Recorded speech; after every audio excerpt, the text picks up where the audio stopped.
Assalamualaikum warahmatullahi wabarakatuh. Halo, selamat pagi. Gimana kabarnya hari anak-anak? Semoga tetap dalam keadaan sehat ya. Nah, di pembelajaran kali ini kita akan membahas tentang dongeng. Kalian pernah tentu mendengar cerita dongeng, bukan? Pada suatu hari, hayo, pasti kalian sangat familiar dengan kalimat tersebut, bukan? Ya, benar banget. Itu merupakan salah satu contoh awalan dari cerita sebuah dongeng. Dongeng sudah menjadi bacaan atau cerita yang sering kita dengar saat beranjak dewasa. Tak hanya cerita khayalan, dongeng juga memiliki makna atau pesan yang tersirat untuk pembacanya yang kebanyakan adalah anak-anak. Nah, dongeng adalah sebuah cerita yang tidak benar-benar terjadi, terutama kejadian yang di zaman dahulu yang aneh-aneh.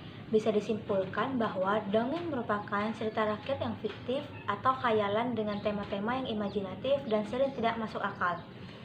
Cerita dongeng dapat berkaitan dengan kepercayaan masyarakat pada sesuatu yang bersifat supranatural dan diimplementasikan di kehidupan manusia. Biasanya, dongeng melibatkan kejadian luar yang biasa yang membuat pembaca ikut merasakan suasana yang terjadi di dalam cerita. Nah, kemudian di sebuah dongeng terdapat unsur-unsur dongeng meliputi tema, latar, alur, tokoh, penokohan, sudut pandang, dan amanat. Nah, kalian sudah tahu kan dongeng itu seperti apa? Sekarang, coba kalian dengar dan simak cerita dongeng kelinci dan kura-kura.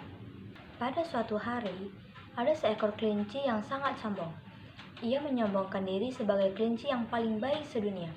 Si kelinci selalu membanggakan betapa cepat larinya. Ia mempunyai kaki belakang yang sangat kuat untuk berlari seperti angin. Ia selalu memperlihatkan keahliannya berlari cepat kepada teman-temannya. Pada suatu hari, si kelinci membual di depan teman-temannya dan menunjukkan betapa cepatnya larinya. Ketika ia berlari, ia melompat di atas sebuah cangkang di jalanan. Perlahan-lahan, sebuah kepala dan 4 kaki keluar dari cangkang tersebut dan mulai bergerak di jalanan. Barulah si kelinci sadar bahwa cangkang itu adalah kura-kura yang tampak merangkak perlahan-lahan di jalanan. "Betapa lambatnya kamu," kata kelinci kepada kura-kura. "Kamu sangat lambat. Saya tidak mengerti mengapa kamu tidak terganggu dengan gerakan lambatmu." Si kelinci tertawa mendengar leluconnya sendiri mengenai kura-kura. Kura-kura menatap dingin pada kelinci dan berkata, "Setiap hewan bergerak dengan langkahnya sendiri. Saya mungkin bergerak lambat, tetapi saya dapat pergi kemana saja yang saya mau. Pada kenyataannya, saya dapat mencapai tujuan lebih cepat daripada kamu dan lebih kencang daripada kamu." Si kelinci berpikir bahwa kata-kata si kura-kura sangat lucu. Ia tertawa mendengar bahwa kura-kura berlari lebih kencang darinya.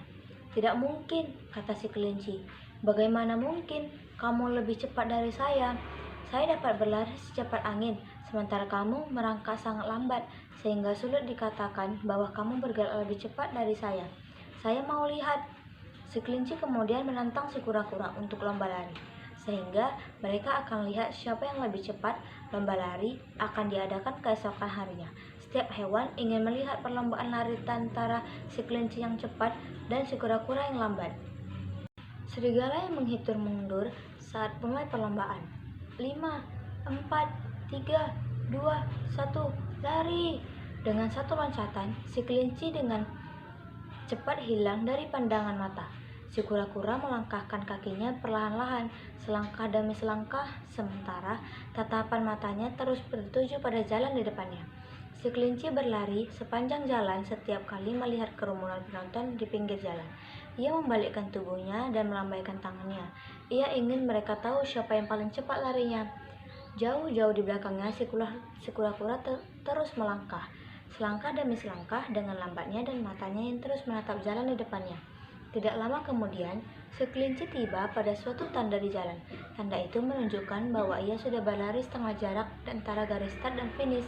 Ia pun tidak punya tenaga dan menunggu kura-kura.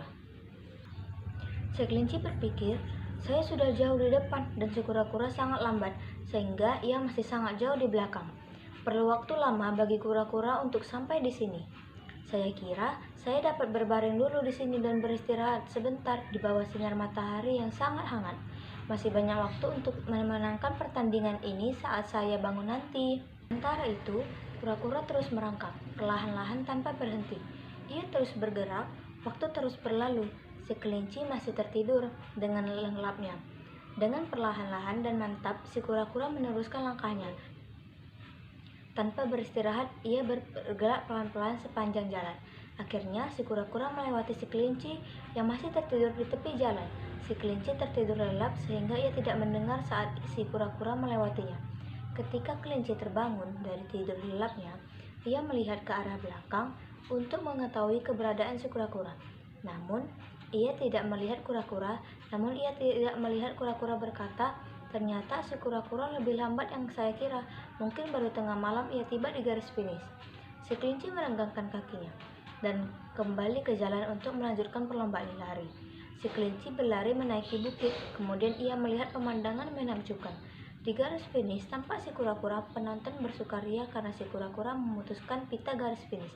Si kura-kura diumumkan sebagai pemenang. Si kelinci menghela napas panjang. "Bagaimana? Kapan? Di mana?" gumam si kelinci. Si kura-kura berkata, "Saya menyusul kamu ketika kamu sedang tertidur. Saya mungkin saja lambat, tetapi mata saya menatap tujuan. Dengan pelan dan mantap, saya memenangkan perlombaan lari ini." Nah, pesan moral dari dongeng kura-kura dan kelinci adalah jangan pernah menganggap remeh orang lain hanya karena dia terlihat lebih lemah dari kita. Selain itu, tidak ada gunanya menyombongkan keahlian yang kita miliki, karena keahlian tersebut tidak lantas menjadikan kita manusia paling hebat. Setiap orang memiliki kekurangan dan kelebihannya masing-masing.